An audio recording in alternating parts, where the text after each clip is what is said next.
I'm in Palm Springs, California. Just landed, heading to the Salton Sea Fly-in for an amazing week of paramotor flying. I'm gonna get my bag and then go get my RV and head out to the sea. This was my first time staying in an RV. I rented one from Cruise America and I was more than happy with it. Once you're hooked up, it's basically just a little hotel room. My first launch of the trip was not my best, but it had been over a month since I'd flown. I got into the air safely and focused on doing better for my next flights. Slide, control. Control, control, control, control, control. All right, we want to work to keep running. Ease those hands up, let that wing fly.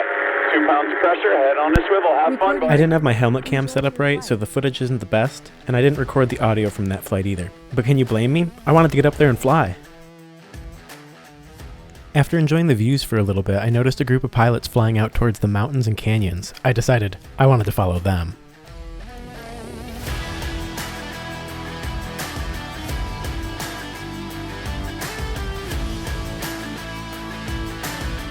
This was one of the coolest flights I've had yet. I felt like I was a pod racer from Star Wars.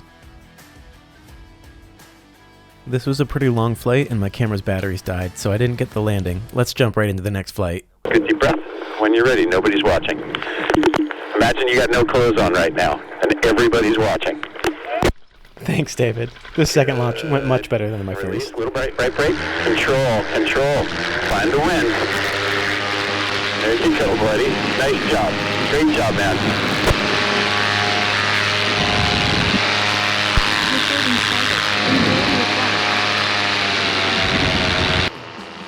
I've been working to improve my energy management skills, so pretty much every flight I did a few tight turns to focus on exiting the turns cleanly.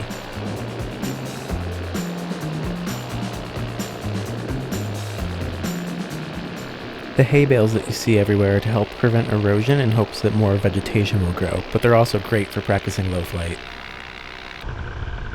Landing towards the RV park was a bit unnerving. I kept wondering, am I going to overshoot? But I'm pretty happy with how this went.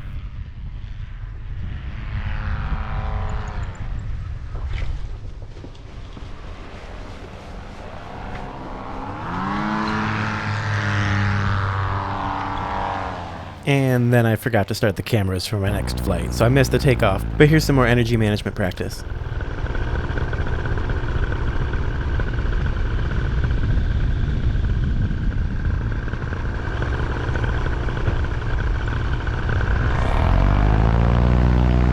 Justin, those connected turns look really good right there. I like what you're doing, leaving it off, getting it feel. Looks great. Smooth in, smooth out. Nice work. While I was up there, I found a nice flat spot on the beach and decided to try my first foot drag.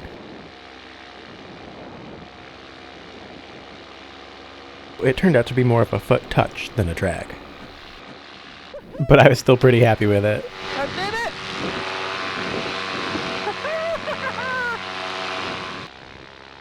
After that, the wind started to pick up pretty dramatically.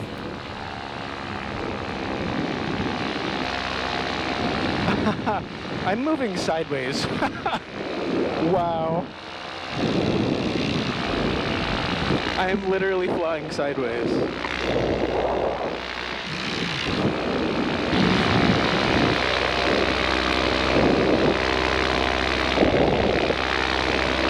This is cool though. After playing around in the winds for a bit, I decided it was a good idea to get back down on the ground. My instructor David was there to make sure that everyone in our group got down safely. All right. I see you. Is that you, Justin or Michael? Good. We're going to slide out of our seat on that first pilot. Let's just use a little bit of left brake so we work over into a safe spot to land. Just a touch of left brake. Good. We're going to use that power to slowly ease ourselves into our approach coming in. Looking good. Excellent. I'm going to help you manage your wing when you touch down. Good. Slowly reduce power. Smooth reduction of power. Right here, I'm talking with you, Justin. Good. When you touch, we're going to take full... Yeah. Ease into full brakes.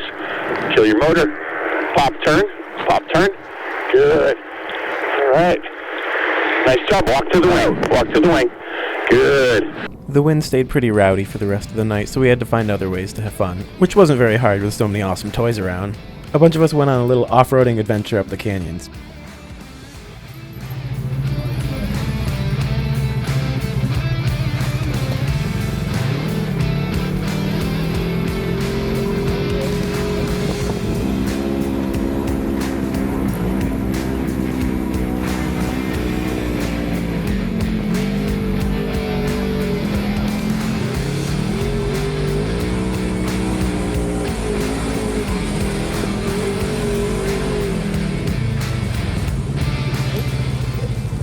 The next morning we were able to get back in the air.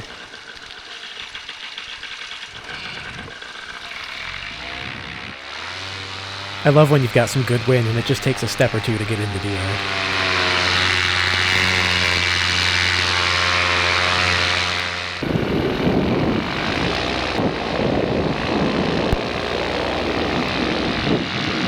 I haven't done much low flight, skimming the surface. This is so cool.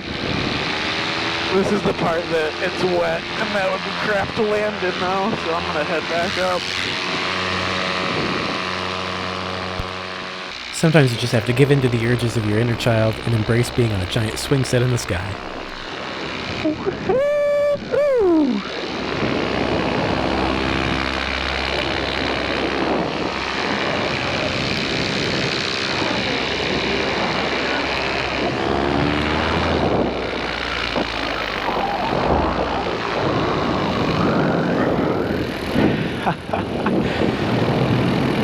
Alright, let's smooth it out now. There we go. That was cool. Got a little bit rowdy, a little bit scary. That's how you progress.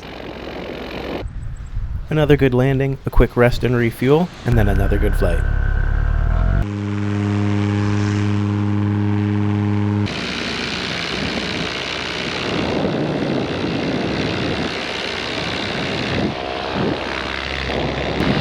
Justin, this is David. I'm going to go strap on my motor and I'm going to come join you up there in a few. This was the first time David and I got to fly together since he trained me about 9 months ago. We went on a little cross-country flight along the shore of the Salton Sea to take in the scenery and an amazing sunset on the way back to camp.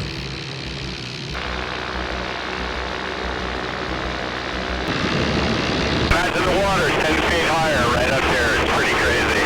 Most of the houses are gone, but you can see a few of them still. It's pretty wild. As David said, the water used to be much higher here. The Salton Sea is actually evaporating faster than it's being filled nowadays. The story of how the Salton Sea came to be is really interesting, but I couldn't do it justice, so I recommend you check out another video on that.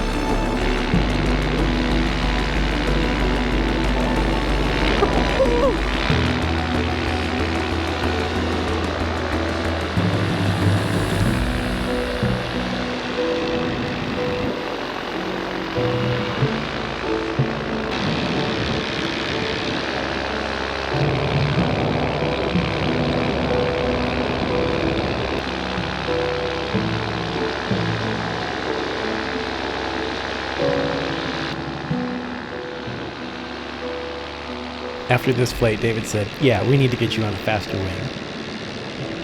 In a moment, you'll get to see me try the beautiful Luna 2 that he's flying here.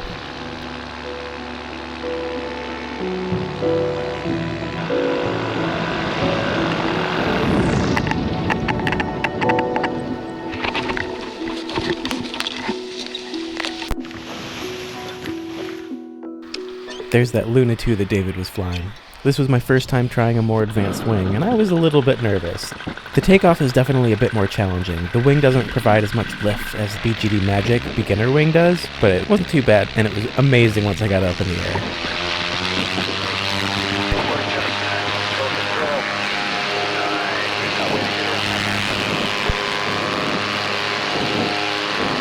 Right here you'll see me grab onto a tip steering toggle and play around with that.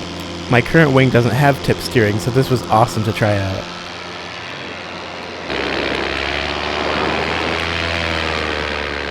My friends Scott and Emily were in the air as well. This is the first time I've been on a wing that's faster than the people that I'm flying with, and boy was that fun.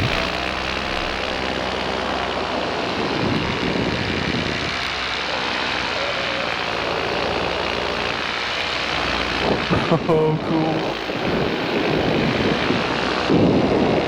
While I was playing around with the Luna, David got on a slower wing, the BGD Magic, and was playing around chasing a side-by-side.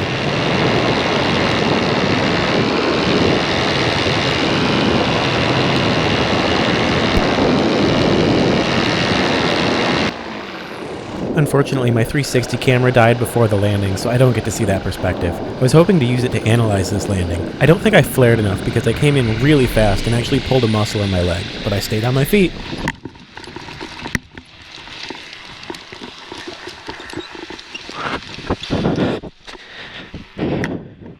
Or maybe I'm just out of shape. Well, that about wraps up my time flying at the Salton Sea. This was one of the most incredible experiences of my life. I met so many awesome people, had so much fun, and I can't wait to go back next year. If you loved what you saw and you're interested in learning to fly as well, I can't speak highly enough about David Nickerson at You Can Fly PPG. He's the voice that you heard talking to me in the radio throughout the videos. He's so incredibly passionate, not just about flying, but about sharing it with others as well. Each summer he trains at a couple different locations throughout New England. Look up more at youcanflyppg.com and be sure to tell them Justin sent you. Thanks so much for watching. Be sure to give this video a thumbs up, leave a comment down below with your favorite part, and subscribe to the channel to follow my future adventures. I just bought my own RV, the one that I'm in right now, and I can't wait to take it out and explore the world this summer. I hope you'll join me. See you next time. Really, phone?